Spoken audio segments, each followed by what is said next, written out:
Did you know that the parts of yourself you've been avoiding might be the key to your greatest growth? Carl Jung called this the shadow, and it's made up of all the hidden aspects of who we are, the things we'd rather not face. But what if I told you that embracing your dark side could lead to a deeper sense of peace and fulfillment? Have you ever wondered why certain situations or people trigger such strong emotions in you? Or why, no matter how hard you try, you sometimes feel stuck in old patterns?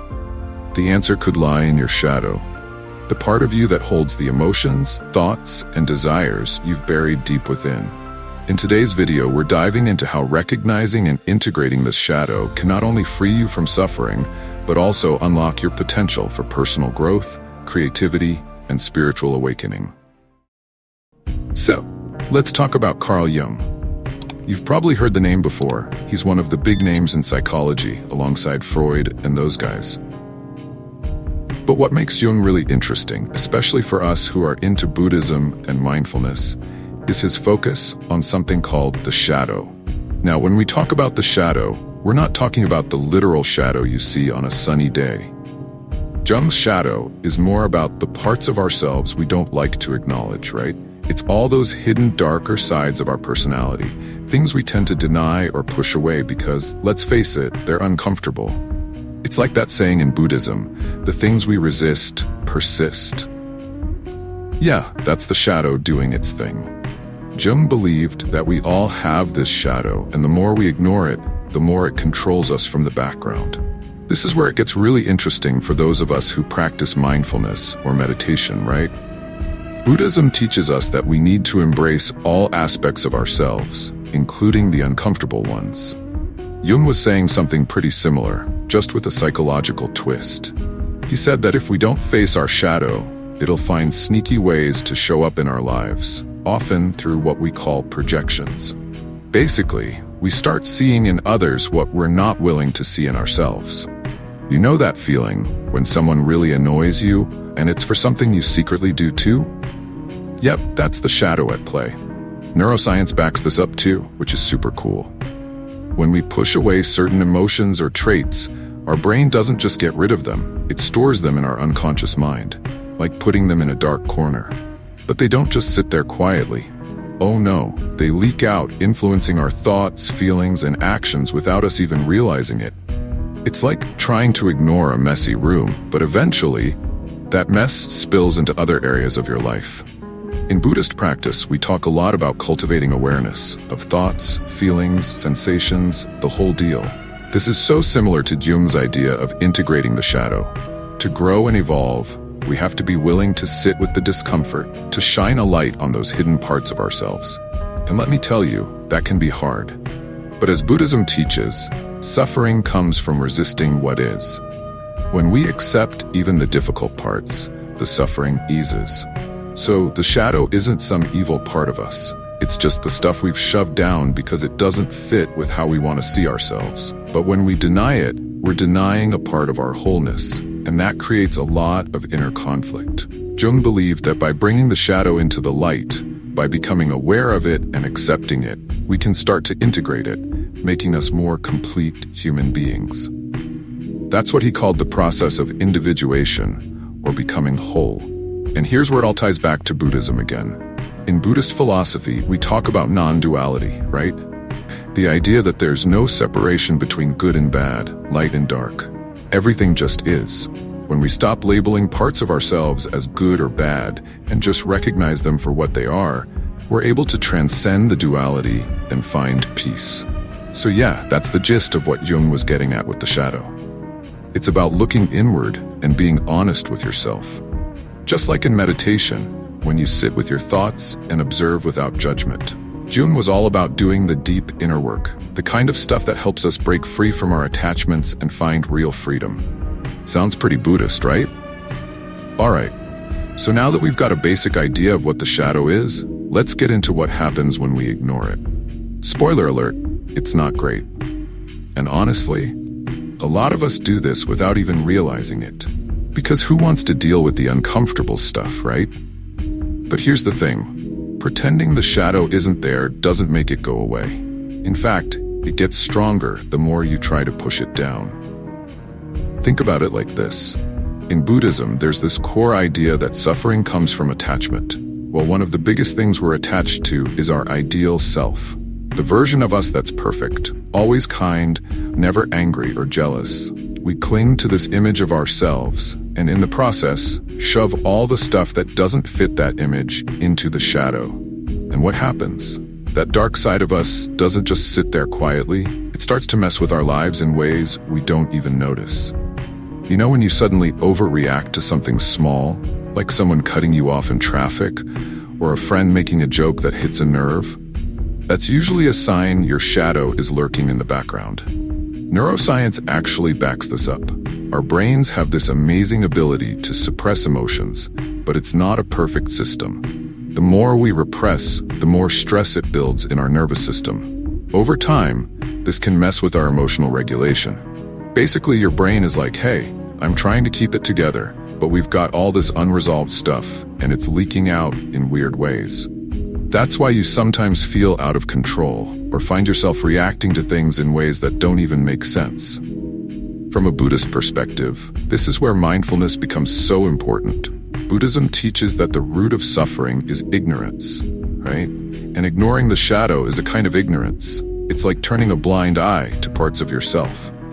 But those parts are still there, causing suffering. In Buddhist practice, we aim to become aware of everything, the good, the bad, and the ugly, without judgment.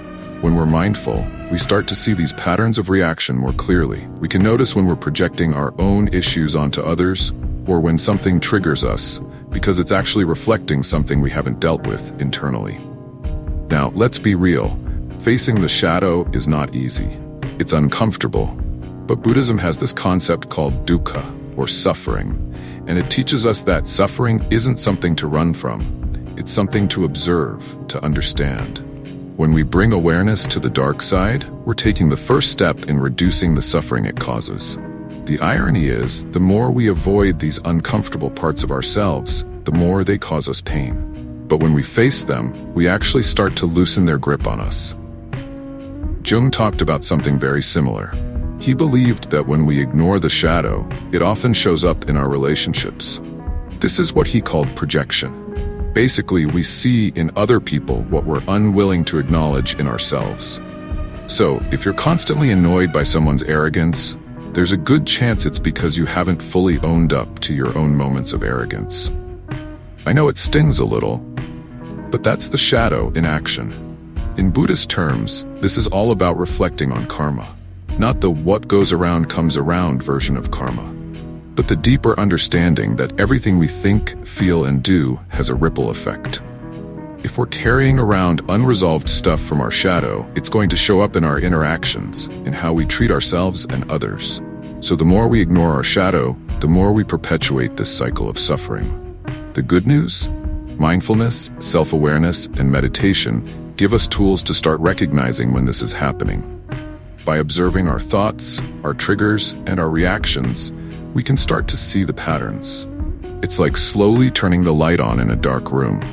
Suddenly, what was hidden becomes clearer, and we can work with it instead of against it. So, yeah, ignoring the shadow, it's dangerous, not just because it messes with our heads, but because it keeps us stuck in suffering. But when we bring awareness to it, instead of running from it, we begin to transform. We break the cycle. Okay, so by now, we know that ignoring the shadow isn't exactly a recipe for peace. But what do we actually do about it? How do we start working with our shadow instead of letting it run the show from behind the scenes? Well, this is where the real journey begins, and trust me, it's a process. But just like in Buddhism, where the path to enlightenment is a gradual unfolding, integrating the shadow is a practice that takes time, patience, and a whole lot of self-compassion. Let's start with recognizing the shadow, because you can't heal what you don't even know is there. Right? One of the first steps is self-reflection, which is something you might already be doing if you're into mindfulness or meditation. But this time we're going to look a little deeper. Jung suggested that one of the best ways to catch a glimpse of your shadow is to pay attention to your emotional reactions, especially the strong ones. You know, those moments where someone says or does something that makes you really angry, jealous, or insecure? Yeah, that's usually your shadow saying, "Hey, I'm here, deal with me." In Buddhism, this is pretty similar to how we look at the kleshas, the mental states that cloud our perception, like anger, jealousy, or attachment. Instead of pushing these feelings away, we're taught to sit with them, to observe them with curiosity. When we do this, we start to understand their root causes, which are often hiding deep in the unconscious mind, aka the shadow. Now let's talk about some practical steps you can take to integrate the shadow. One of the best tools is journaling. And no, it doesn't have to be some fancy ritual where you sit down for hours. Just start by writing down moments when you felt triggered or overly emotional. Ask yourself, what was it about that situation that bothered me so much?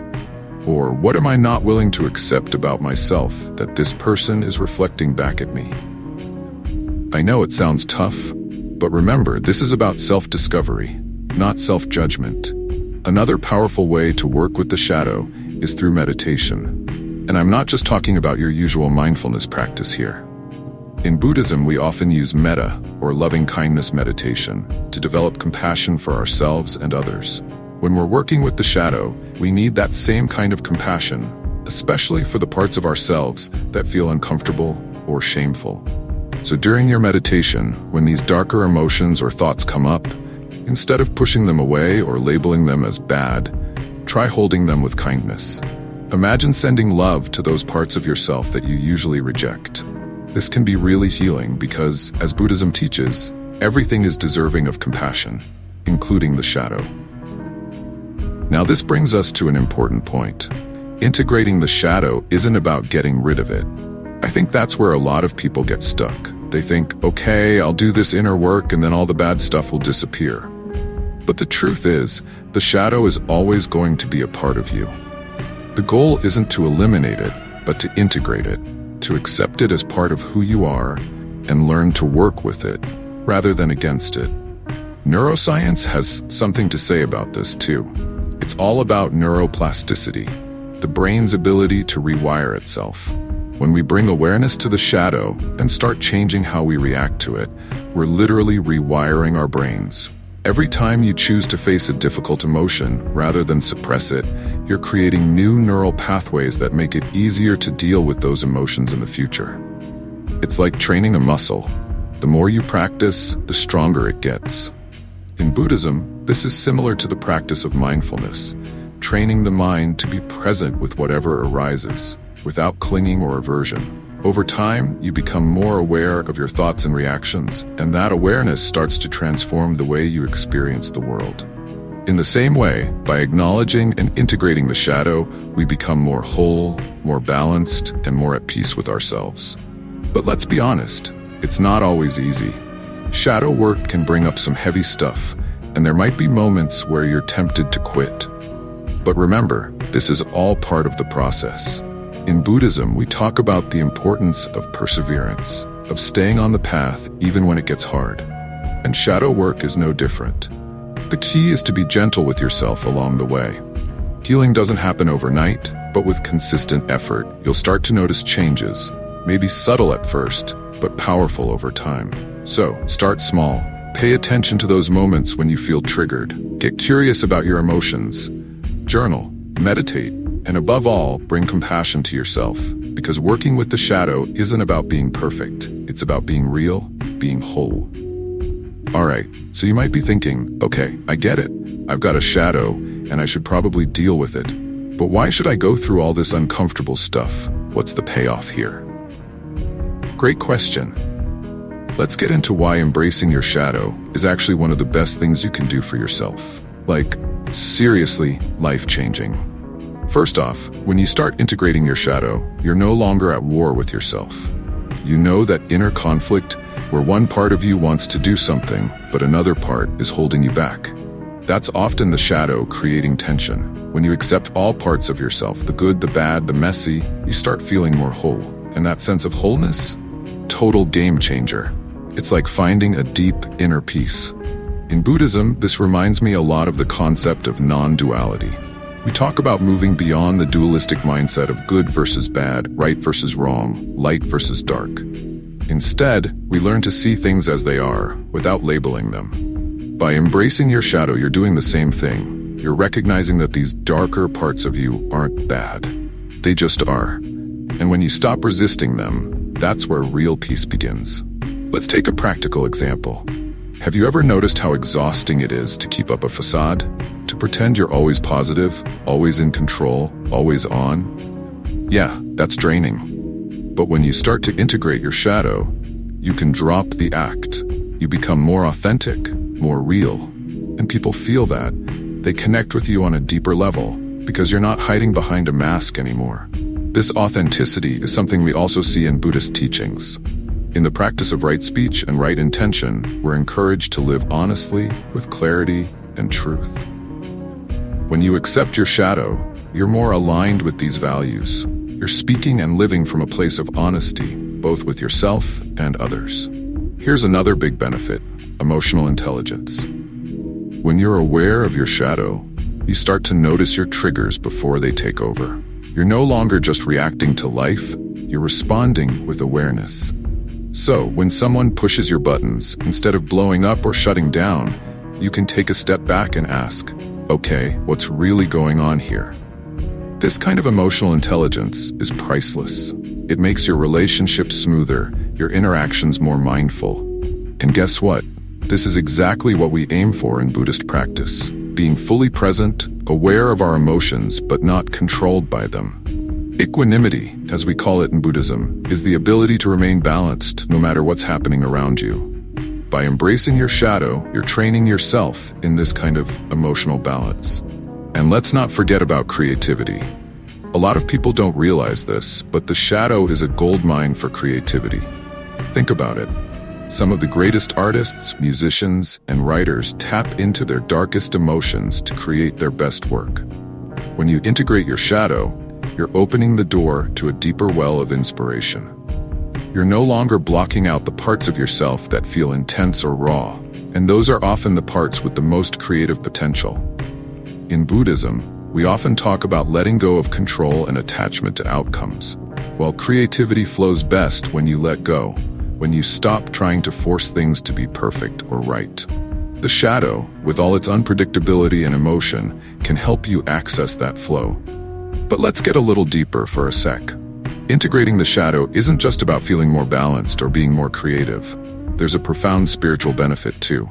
In Buddhism, we talk about samsara, the cycle of suffering that comes from attachment and ignorance.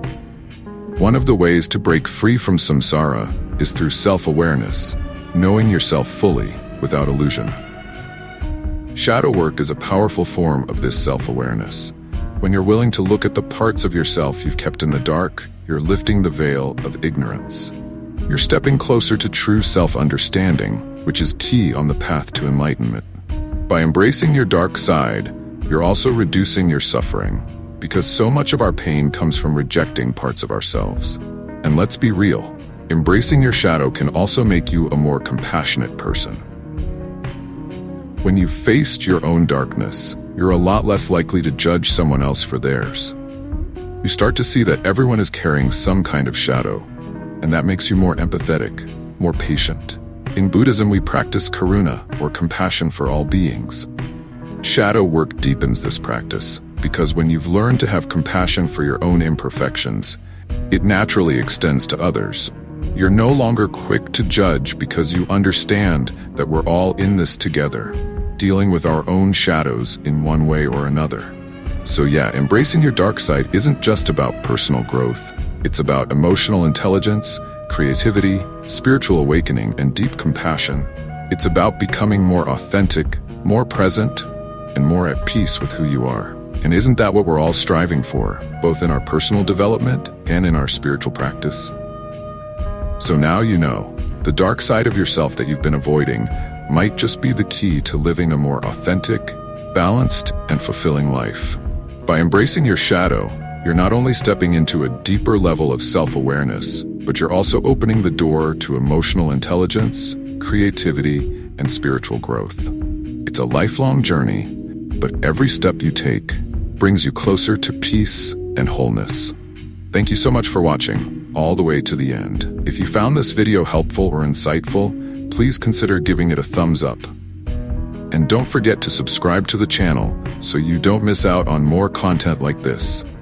If you know someone who could benefit from exploring their own shadow, feel free to share this video with them. Let's keep growing together. See you in the next one.